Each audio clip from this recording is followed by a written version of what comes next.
There are few political leaders in the world as loved as Myanmar's opposition leader Aung San Suu Kyi. The country's military detained her under house arrest for 15 years to silence her pro-democracy campaign. In 2012, she was released and elected to Myanmar's parliament.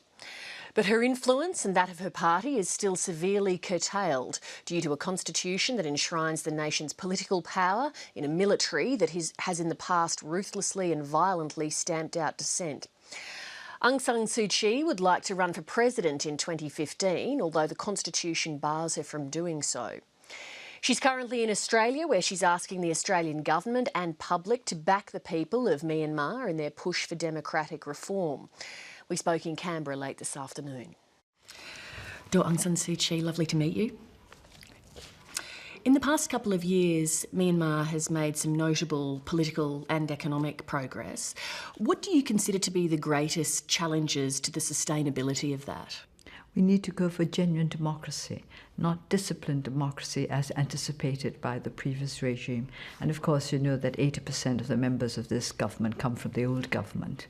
So by disciplined democracy, do you mean military? I think what they mean is a democracy that is practiced within the framework of the present constitution, which is not a democratic one. What's in it for the army to support that, given that it currently enshrines their power? Well, I think it's time for the army to understand that power should be enshrined in the people if we are to be a genuine democracy and not in any particular institution or organisation.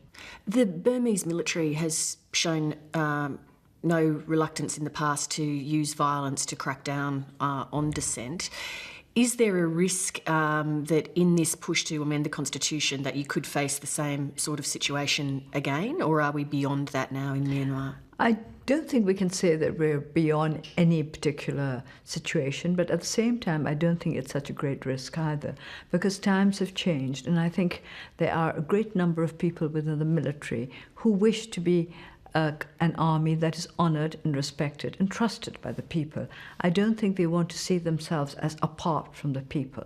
In the past, in the country, people viewed the situation in very stark black and white terms, the military on one side and the civilian population on the other. And I think increasingly there are people in the military who do not like the situation, who know that this is not desirable for the country. You have spent your life fighting for democracy. Let's say the constitution is amended, you became the president of Myanmar. What would you then want to do as leader of a democracy? When we founded the National League for Democracy in 1988, we founded it on 3 pillars: democracy, human rights, and national reconciliation. And I think these 3 pillars have yet to be constructed firmly and strongly. So we want to make sure that the democratic institutions are strong and sustainable. And of course, a genuine democracy has to be built on respect and practice of human rights. And national reconciliation is an absolute must. Burma is a country of many ethnic nationalities. The Burmese are just one ethnic nationality, although we are the biggest one. So national reconciliation is something we have not yet achieved. To begin with, reconciliation between the military and the civilian population is very important. We have to learn to trust one another and to understand that together we can build up a country that is at peace and that is secure and prosperous. Will there be sufficient forgiveness in the country to be able to do that, that people will be able to overlook some of what the military has done? I think there are some people who will find it hard to forgive.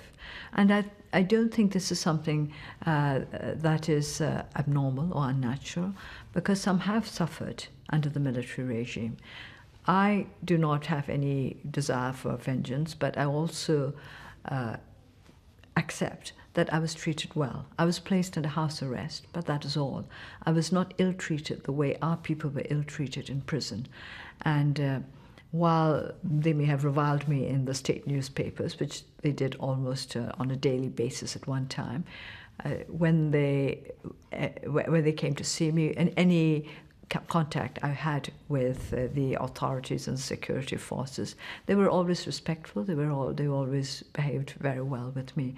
So I have no reason to wish for vengeance, but I can understand that there would be some who find it unforgivable, who find unforgivable what was done to them over the years. But I think we have to look at the larger picture. We can't concentrate on the emotions of those who wish for vengeance. We have to find a way out of that syndrome of anger for anger, violence for violence. And we have to break out of that. And we have to build our country on the vision we have of the future. You mentioned earlier that Myanmar is made up of a number of different ethnic nationalities.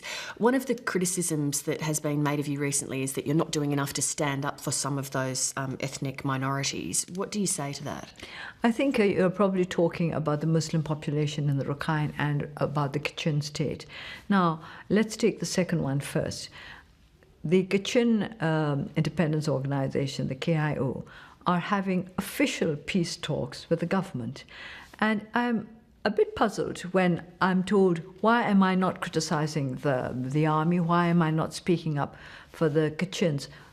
Isn't this what the KIO is doing directly with the government?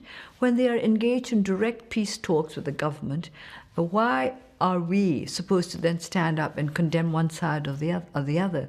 That might, in fact, derail the peace process, and then we'd be blamed for it. Now, with regard to the situation in the Rakhine, I've always been worried by the fact that focusing so much on the extremist elements within those two communities is going to increase hatred and insecurity. And I would like people who are calling on me to speak out to say, call on the government to establish rule of law. Why has rule of law not been established in Rakhine? If we could put an end to the violence, if we could make sure that there is no further outbreak of violence, we could get those two communities to sort out their differences.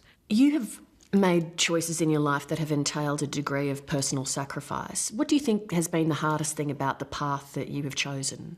I don't think any particular thing was hard about it. I think once you've made a choice, you've made a choice. And what I think most concerned me was that the political path that my party and I chose should be the right one for our country. Because I do believe in honest politics. And because we're starting out on a new road, we have this advantage that we can avoid making too many mistakes. I don't think we can avoid entirely making mistakes, but we can avoid making too many mistakes. And in a sense, instead of looking on it as difficulties or problems, that these are opportunities given to us to build up a genuine culture of democracy. It's not simply democracy as a political system. We need to build up a whole culture of democracy, including negotiated compromise. And the Burmese are not very strong on negotiated compromise. You inspire many people around the world. Who in turn inspires you? I'm inspired by people whom perhaps others may not have heard of, simply people who are kind and dedicated, people within my party who have really worked hard to keep our cause going, and of whom nobody has ever heard. The ones I call the unknown soldiers, the soldiers without names. These are the bravest of all because they get no recognition, and they want no recognition. I'm recognized, I'm honored, and I've been very fortunate in gaining the friendship and support of many. But some of our unknown soldiers, people don't even know that they exist, and yet I wouldn't be where I am now without those. Thank you very much for making time to speak to our audience. It's been so interesting to talk to you. No, it's been a pleasure.